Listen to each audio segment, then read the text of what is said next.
Sunteți bineveniți la Seminarul Teologic Ortodox Chesarie Episcopul din Buzău, școala care ne-a făcut pe toți oamenii. Așa cum o descriu adesea cu recunoștință, adresându-mă elevilor, absolvenților și tuturor celor cărora le prezint ca seminarium, ca răsadniță de formare și ca parteneri educaționali în Europa. Suntem bucuroși să vă invităm la străvechea, dar mereu înnoita școală teologică de la Buzău, cu rădăcinile sale în grădina bisericii, cu liceul, cu școala primară și cu grădinițele sale, cu povestea și cu personalitățile sale, cu dinamica și perspectivele ca școala bisericii, într-un dialog pedagogic al științelor cu învățătura lui Hristos.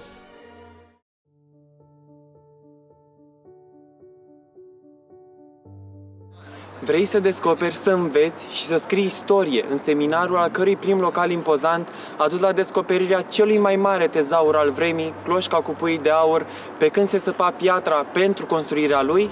Vrei să studiezi la cel mai vechi liceu din Buzău, înființat ca școală medie în 1836 de patronul nostru spiritual, Episcopul Chesarie, împreună cu un inimos colectiv de profesori și de preoți cărturari?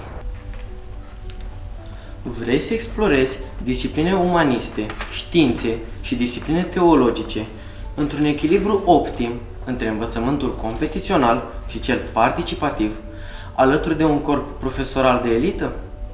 Vrei să slăvești împreună cu noi pe Sfântul Iosif cel Milostiv, strălucitul mitropolit al Moldovei, care a fost absolvent al primei promoții a școlii teologice a lui Chesarie de la Buzău? Vrei să deprinzi tainele icoanei și muzicii în liceul care l-a adus pe marele pictor impresionist Ion Andreescu ca profesor de desen și caligrafie la Buzău?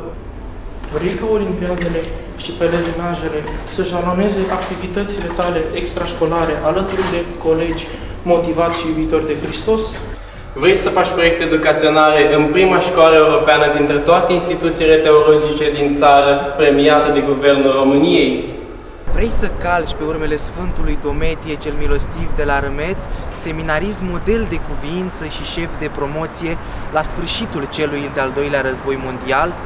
Atunci, vino la Seminarul Teologic Buzoian, școala care ne-a făcut pe toți oameni.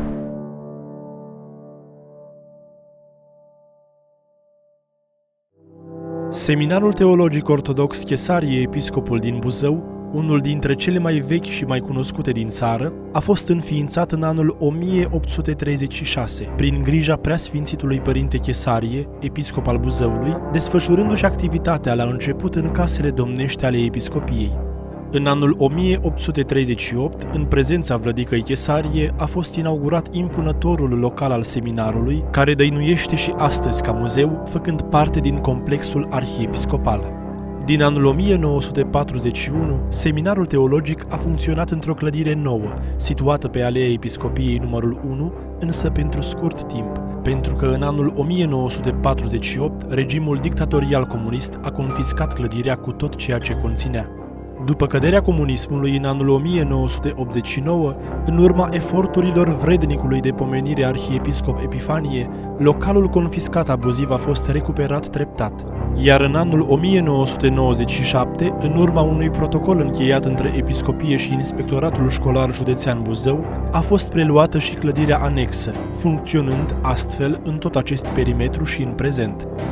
Liceul nostru este o instituție publică de învățământ cu profil teologic pentru tinerii din județele Buzău și Vrancea, care pe lângă educația generală, umanistă și științifică, primesc pregătire teologică creștină în vederea urmării unei facultăți de teologie sau a altor instituții de învățământ superior. Este primul liceu înființat în regiunea noastră cu un rol determinant în viața socială, culturală și spirituală a municipiului, precum și a celor două județe din jurisdicția Arhiepiscopiei Buzăului și Vrancei, dar și a țării în sine. Câștigător a mai multor premii naționale, granturi și concursuri europene, liceul se mândrește cu mulți absolvenți de frunte, activi în viața publică precum episcopi, profesori universitari, profesori, profesioniști din educație, preoți, politicieni, dirijori de cor, actori, polițiști, cântăreți, avocați, manageri, etc. În anul 2014, Seminarul Teologic Ortodox Chesarie Episcopul din Buzău a obținut titlul de școală europeană din partea Guvernului României în semn de recunoaștere a rolului, calității și impactului avut de proiectele europene derulate de prestigioasa instituție de învățământ sub coordonarea preotului profesor Cristian Marius Dima, consilierul educativ și coordonatorul de programe și proiecte europene al liceului. În ultimul deceniu, comunitatea noastră școlară s-a îmbogățit cu cadre didactici și preșcolari de la 2 grădinițe. Una creată ca nivel preșcolar al Seminarului Buzoian pe lângă parohia Cuvioasa Parascheva din Buzău, care i-a și pus la dispoziție, gratuit, o locație modernă, iar cealaltă structură, grădinița cu program normal Căsuța Piticilor, care funcționează într-o clădire oferită de primăria municipiului Buzău. Începând cu anul școlar 2024-2025, în instituția noastră funcționează și ciclul primar, în alternativa Step by Step. Elevii seminariști se bucură de numeroase beneficii, fără precedent, oferite de Arhiepiscopia Buzăului și Vrancei, prin grija și susținerea permanentă a Înaltpreasfințitului Părinte Arhiepiscop Ciprian, care a și absolvit școala teologică buzoiană ca șef de promoție în anul 1987, precum și de Centrul Cultural Filantropic Cuvioasa Parascheva din Buzău, de pe lângă parohia cu același nume, alături de protoieriile și parohiile din eparhie. De la tabere și proiecte de formare duhovnicească și educație non-formală, pelerinaje și vizite de studiu în țară și în străinătate, până la burse și facilități pentru activitățile artistice și sportive. Tot în această perspectivă și în acest an școlar continuă acțiunea concertată a măsurilor chiriarhului Titor și a viziunii manageriale a părintelui director, preotul profesor Cristian Marius Dima, spre reînnoirea crezului educațional al străvechii școli teologice, renovarea și modernizarea bazei didactice și materiale din impozantul edificiu neoclasic și din anexele sale, precum și spre dezvoltarea instituțională a școlii care ne-a făcut pe toți oameni. La mai bine de 188 de ani de la punerea temeliei acestui așezământ de cultură și spiritualitate creștin-ortodoxă, Seminarul Teologic Ortodox Chesarie Episcopul din municipiul Buzău reprezintă modelul școlii teologice care armonizează legătura perenă între tradiția venerabilă a școlii buzoiene și modernitatea demersului didactic contemporan.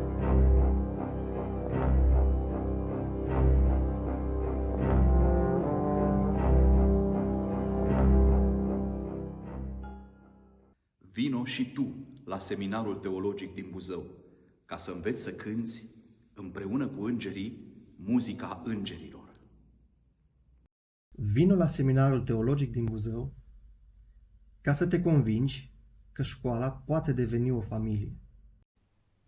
Vino la Seminarul Teologic Buzoian pentru a beneficia de o educație amplă și multilaterală sub îndrumarea unor cadre didactice erudite, care inspiră aprofundarea diverselor ramuri ale teologiei și variilor discipline umaniste.